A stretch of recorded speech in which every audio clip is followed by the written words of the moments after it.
শুভ দুপুর বন্ধুরা। আজকে দুপুরে কি কি আয়োজন করেছি তোমাদের সঙ্গে আমি শেয়ার করছি। তো গরম গরম ভাত বেড়ে নিচ্ছি প্রথমে।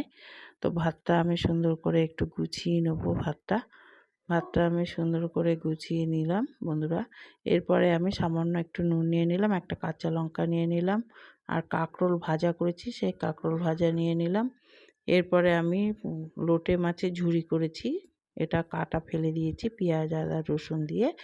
এটা শুকনো শুকনো করে ঝুরি করেছি, খেতে খুবই ভালো লাগে বন্ধুরা, তোমরাও করে খেতে পারো। আর টক ডাল করেছি আমড়া দিয়ে।